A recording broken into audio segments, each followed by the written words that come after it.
प्रधानमंत्री नरेंद्र मोदी और जर्मनी के चांसलर ओलाफ शोल्ज के बीच दिल्ली में हुई वार्ता। द्विपक्षीय मुद्दों के साथ क्षेत्रीय और अंतर्राष्ट्रीय विषयों पर हुई चर्चा। रामगढ़ उपचुनाव के लिए थमा प्रचार का शोर। आखिरी दिन भी यूपीए और एनडीए नेताओं ने झोंकी ताकत। 27 फरवरी को सुबह 7 बजे से मतदान। गुमला में केंद्रीय मंत्री अर्जुन मुंडा ने महिला मंडल के वार्षिक अधिवेशन को किया संबोधित। कहा, देश की आर्थिक व्यवस्था में महिलाओं का योगदान महत्वपूर्ण।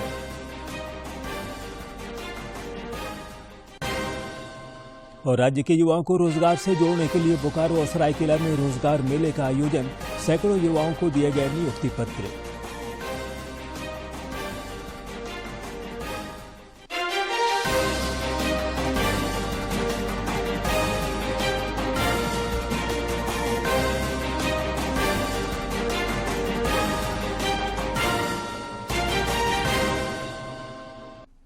नमस्कार, खबरें झारखंड में आपका स्वागत है। मैं हूं ज्ञानेश्वर प्रसाद श्रीवास्तव और अब समाचार विस्तार से।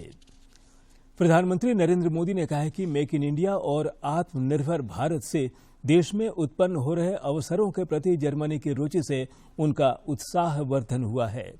आज नई दिल्ली में जर्मनी के चांसलर ओलाफ शोल्ज के साथ वार्ता के बाद प्रेस वक्तव्य में प्रधानमंत्री ने कहा कि चांसलर शोल्ज भारत जर्मन संबंधों में निहित संभावनाओं को अच्छी तरह समझते हैं। प्रधानमंत्री ने कहा कि भारत और जर्मनी के संबंध मजबूत हैं और यह संबंध लोकतांत्रिक मूल्यों पर आधारित है।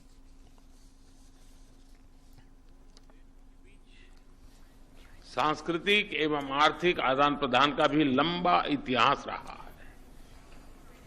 विश्व की दो बड़ी लोकतांत्रिक अर्थव्यवस्थाओं के बीच बढ़ता सहयोग दोनों देशों की जनता के लिए तो लाभकारी है ही। आज के तनावग्रस्त विश्व में इससे एक सकारात्मक संदेश भी जाता है। जर्मनी यूरोप में हमारा सबसे बड़ा ट्रेडिंग पार्टनर होने के साथ भारत में निवेश का भी महत्वपूर्ण स्रोत है। आज मेक इन इंडिया और आत्मनिर्भर भारत अभियान की वजह से भारत में सभी सेक्टर्स में नए अवसर खुल रहे हैं। इन अवसरों के प्रति जर्मनी की रुचि से हम उत्साहित हैं।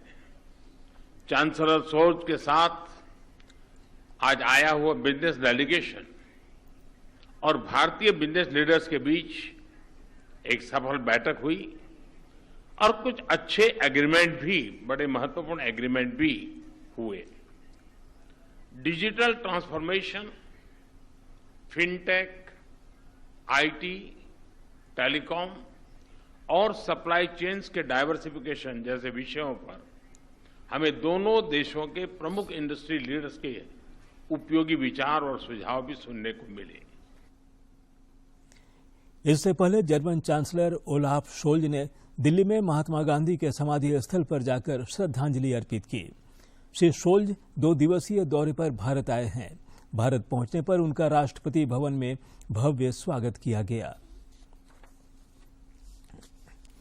प्रधानमंत्री नरेंद्र मोदी ने दिल्ली के तालकटोरा स्टेडियम में आज एक सांस्कृतिक उत्सव का उद्घाटन किया। इस मौके पर उन्होंने उपस्थित लोगों को संबोधित भी किया।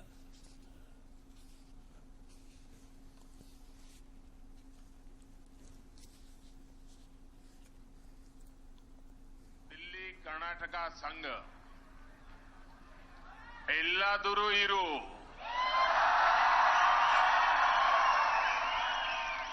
ಏತಾದರೂ ಇರು ಎಂದೆಲಿಗುನಿ ಕನ್ನಡವಾಗಿರು। ऐसी गौरवशाली विरासत को आगे बढ़ा रहे हैं। दिल्ली कर्नाटका संघ के 75 वर्षों का यह उत्सव ऐसे समय में हो रहा है जब देश भी आजादी के 75 वर्ष का अमृत महोत्सव मना रहा है। जब हम 75 वर्ष पहले की परिस्थितियों को देखते हैं, उनका आकलन करते हैं, तो हमें इस प्रयास में भारत की अमर आत्मा के दर्शन होते हैं। दिल्ली कर्नाटका संघ का गठन दिखता है कि आजादी के उस प्रथम पहर में किस तरह लोग देश को मजबूत करने के मिशन में जुट गए थे। मुझे खुशी है कि आज आजादी के अमृतकाल के पहले प्रहर में भी देश की वो ऊर्जा, वो समर्पण आज उतना ही जीवंत नजर आता है।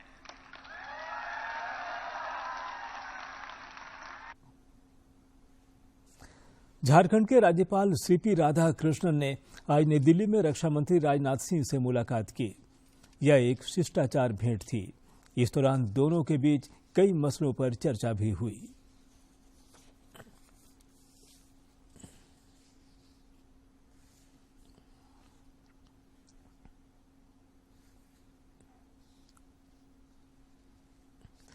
रामगढ़ उपचुनाव के लिए चुनाव प्रचार आज खत्म हो गया। आखिरी दिन भी सभी दलों के नेताओं ने अपने अपने प्रत्याशी के पक्ष में जोरदार प्रचार किया। रामगढ़ उपचुनाव के लिए 27 फरवरी को सुबह 7 बजे से शाम 5 बजे तक वोट डाले जाएंगे। इसे लेकर प्रशासनिक तैयारियां भी अंतिम चरण में है।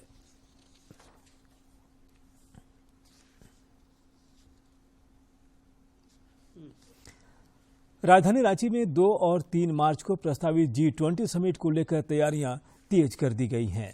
इस सिलसिले में आज बिरसा मुंडा हवाई अड्डा पर भाजपा महिला समितियों और महावीर मंडल केंद्रीय समिति द्वारा भव्य रंगोली बनाई गई। मौके पर रांची के सांसद संजय सेठ भी मौजूद थे। उन्होंने कहा कि 75 साल में पहली बार G20 की बैठक रांची में भी होने वाली है। उन्होंने जनता का आह्वान किया कि समिट में शामिल होने के लिए आ रहे विदेशी मेहमानों का दिल से स्वागत करें।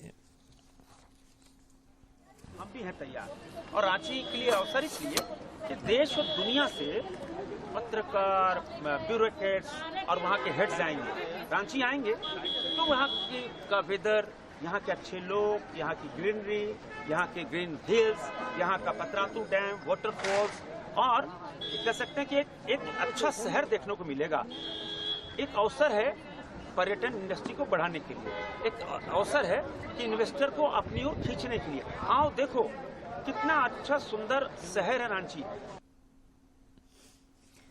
जनजातीय मामलों के केंद्रीय मंत्री अर्जुन मुंडा ने कहा है कि देश की आर्थिक व्यवस्था में महिलाओं का महत्वपूर्ण योगदान है। वे आज गुमला जिले के पालकोट में महिला मंडल के वार्षिक अधिवेशन को संबोधित कर रहे थे। इस अधिवेशन में पालकोट के 74 गांव के 944 स्वयं सहायता समूहों की 14,000 से अधिक महिलाएं शामिल हुईं। श्री मुंडा ने कहा कि प्रधानमंत्री नरेंद्र मोदी के नेतृत्व में महिला सशक्तिकरण को लेकर अथक प्रयास किया जा रहा है।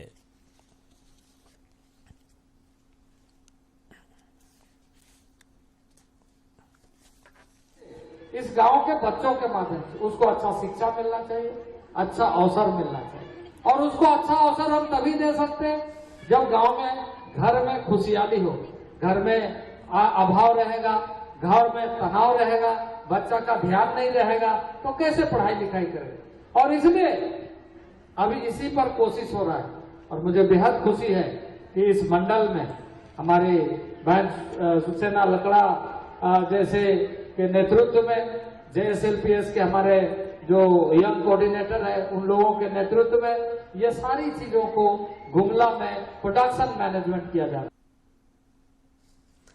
जंगलों की रक्षा के संकल्प के साथ कोडरमा के सुदूरवर्ती चनाको, चटकरी और बेंदी गांव के जंगलों में आज रक्षाबंधन कार्यक्रम का आयोजन किया गया।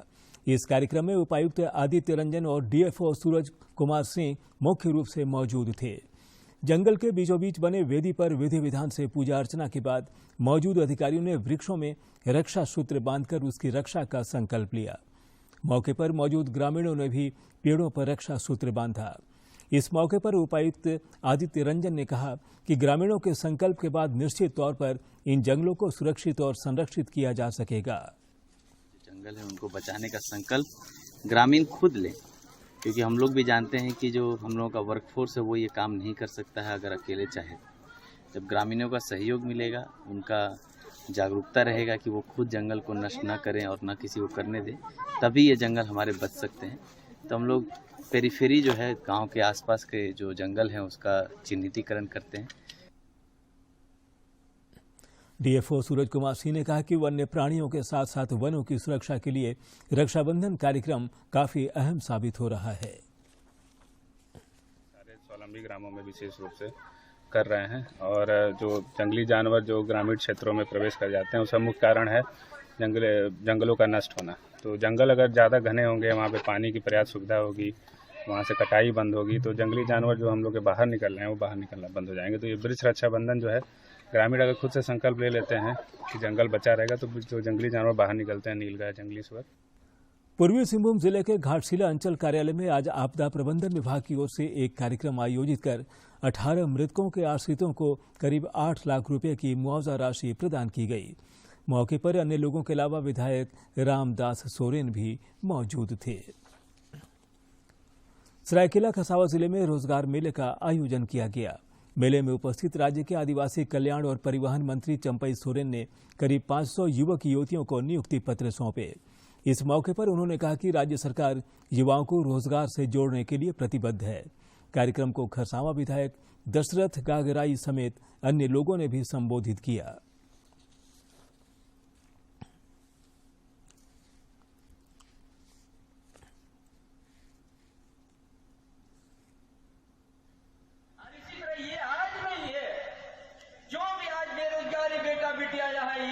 यहाँ का आदिवासी, मूलवासी, मजदूर का, किसान का बेटा बेटी, ये आज नहीं, हर 1.5-2 महीना में इसी तरह का आयोजन होगा और एक एक कंपनी में हम लोग जांच करेंगे, हुआ नहीं कि नहीं हुआ, कब से काम हो रहा है, कितना नेचर परमानेंट जॉब है, कितना कंट्रैक्टर जॉब है, हर चीज को तहकीकात लेंगे। ये झारखंड है, झारखंड का हेमंत सोरेन का सरकार है, या किसी प्रकार से लापरवाही नहीं चलेगा। ये उधर बोकारो जिले में भी आज दत्तोपंत ठेंगड़ी रोजगार मेले का आयोजन किया गया।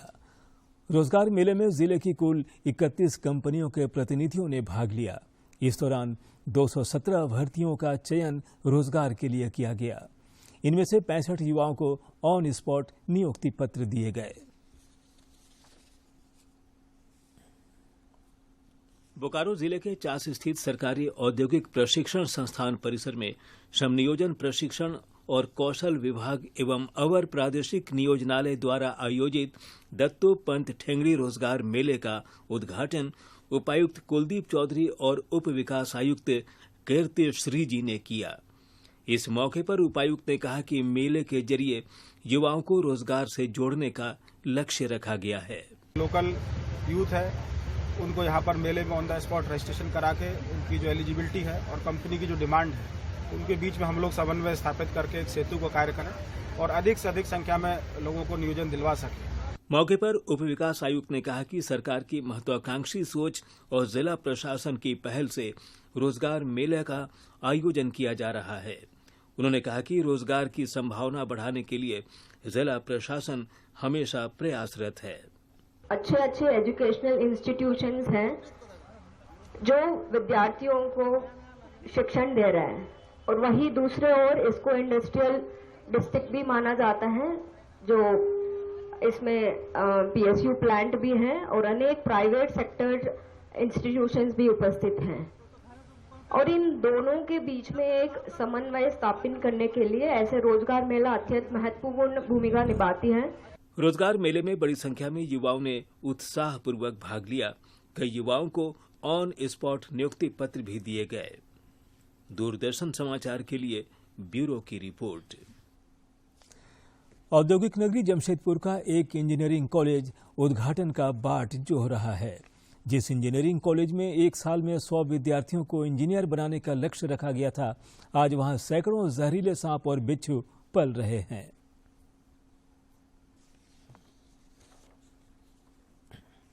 जमशेदपुर के सिद्धगोड़ा प्रोफेशनल कॉलेज 20 करोड़ रुपए की लागत से 2020 में ही बनकर तैयार हो गया था, लेकिन आज तक कॉलेज शुरू नहीं हो पाया है। देखरेख के अभाव में यह कॉलेज भवन अब खंडहर में तब्दील होता जा रहा है। प्लस यहाँ के जो बच्चे लोग बाहर पढ़ने जाते हैं वो लोग यहाँ पे रह के बैठ के यहाँ पे उनको घर में अपने क्षेत्र में कॉलेज का मिलेगा सुविधा, तो वो लोगों को बाहर जाने की जरूरत नहीं पड़ेगी। और हमारा स्थानीय जहाँ पे हम रहते हैं उस जगह सबसे बड़े कॉलेज की स्थिति बहुत खराब है। जब से बनी है कोरोना काल से लेकर तब से पूरा खंडर बन चुकी है कॉलेज। स्थानीय लोग बताते हैं कि उन्हें बड़ी उम्मीदें थीं कि इंजीनियरिंग कॉलेज बनने से हमारे युवा इंजीनियरिंग की पढ़ाई कर सकेंगे और कौशल विकास के जरिए उन्हें रोजगार से जोड़ा जाएगा, लेकिन सरकार की उदासीनता के कारण यह भवन शोभा की वस्तु बनकर रह गया है। करोड़ों के लागत से बने आप अंदर घूमे होंगे, ना एसी है ना टेबल है, सारा चीज ना प्रशासन पूरी तरह मौन है। चोरी हो चुका, हम लोग के सामने चोरी हो जाता, प्रशासन भी पूरी तरह फेल है कि कोई सामान चोरी हो तो उसको रोकना है, इसको व्यवस्थित रखना, ना कोई व्यवस्थित है। आप देख रहे पूरा खंडर हो गया, जंगल हो गया, यहाँ सांप बिच्छू रहने लगे हैं। हमारे यहाँ पर इतना बढ़िया योजना आई है, इस योजना का लाभ हमको मिलेगा और कम से कम ये बहुत ही बढ़िया विकासशील योजना थी। आज ये हो गया है कि बन करके तैयार है, खंडहर की स्थिति ले चुकी है, ना तो इसका लाभ किसी को मिल पा रहा है, सरकार का पैसा अलग बर्बाद हो रहा है। तो इससे तो कम से कम जो जनप्रतिनिधि जो वर्तमान है उनको कम से कम इस पर पहल करनी चाहिए। सरकार की ओर से इस कॉलेज के संचालन में हो रही देरी के कारण यहाँ के प्रतिभावान गरीब परिवार के बच्चे एवं बच्चियों के अलावा आसपास के जिलों के प्रतिभावान छात्रों को कॉलेज के माध्यम से सस्ते रूप में मिलने वाली तकनीकी शिक्षा से वंचित होना पड़ रहा है, जिससे उनमें मायूसी देखी जा रही है। जमशेदपुर से राजेश कुमार लाल दास की रिपोर्ट। विश्व यक्ष्मा दिवस के उपलक्ष्य में कोडरमा जिले में स्कूली छात्र छात्राओं के लिए विशेष जागरूकता अभियान चलाया जा रहा है। इस सिलसिले में आज जिला यक्ष्मा पदाधिकारी डॉक्टर रवि कुमार और एसटीएलएस प्रकाश कुमार रवि ने जेजे कॉलेज में छात्र छात्राओं को यक्ष्मा संबंधित बीमारी की जानकारी दी और इससे बचाव के उपाय भी बताए। पूर्वी सिंहभूम जिले में आबकारी विभाग ने अवैध मिनी शराब फैक्ट्री का उद्भेदन किया है। जिले के कवाली थाना क्षेत्र अंतर्गत नीम ताड़ में छापेमारी कर आबकारी विभाग की टीम ने बड़ी संख्या में शराब की बोतलें, स्प्रिट और अन्य सामग्री बरामद की है।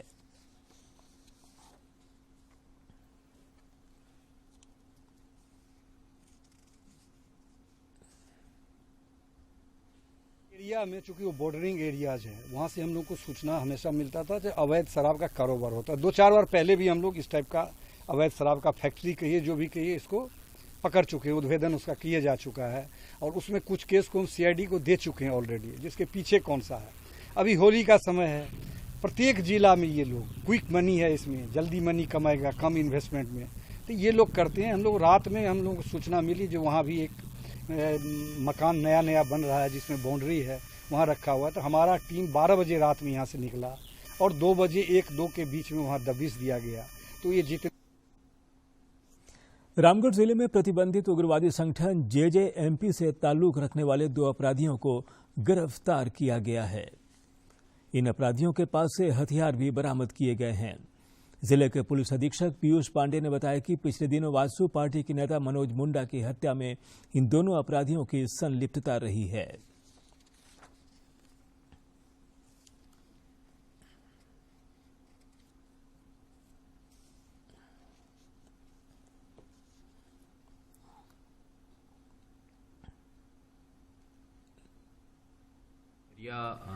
गांव में मनोज मुंडा नामक व्यक्ति की गोली मारकर हत्या कर दी गई थी और इसमें जो प्रथम दृष्टया अनुसंधान हुआ था उसमें लगभग 4-5 लोगों की संलिप्तता इसमें सामने आई थी।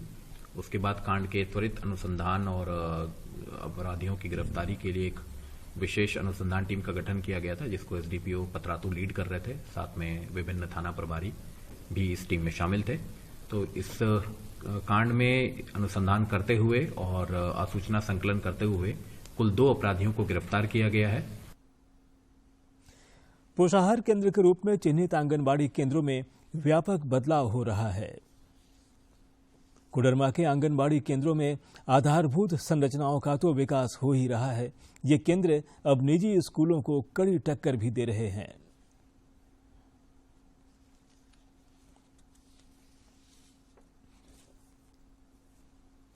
एक समय था जब आंगनबाड़ी केंद्र पोषाहार केंद्र के रूप में जाने जाते थे। आमतौर पर आंगनबाड़ी केंद्रों में बच्चे आते थे और खाना खाकर वापस घर चले जाते थे, लेकिन कोडरमा में आंगनबाड़ी केंद्रों ने इस अवधारणा को पूरी तरह से बदल दिया है।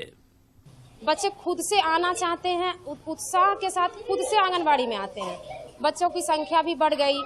जो प्ले में जो गार्जियन प्ले में प्राइवेट स्कूल में जो नाम लिखाते थे, वो अब बोलते हैं कि जब उनको सारा सुविधा यहाँ पे मिल रहा तो क्यों 2 साल वहाँ पैसा बर्बाद करें। आंगनबाड़ी केंद्रों में बदलाव की बयार के बीच बच्चों की उपस्थिति भी बढ़ने लगी है। किसी दिन हाथ जोड़कर वेलकम तो किसी दिन गले लगाकर आंगनबाड़ी केंद्रों में बच्चों का स्वागत किया जाता है।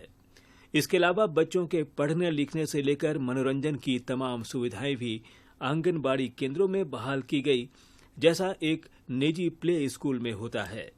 इसके अलावा इस आंगनबाड़ी केंद्र में हर दिन बच्चों को प्रार्थना और योगा भी कराया जाता है।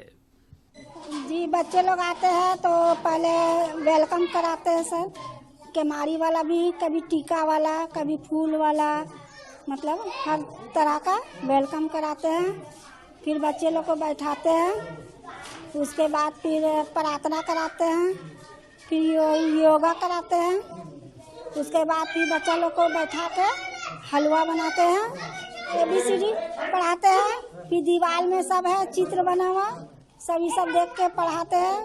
आंगनबाड़ी केंद्रों के आधारभूत संरचनाओं में बदलाव के साथ साथ शिक्षा में गुणात्मक सुधार यहां आने वाले बच्चे के अभिभावकों को भी खूब भा रहा है।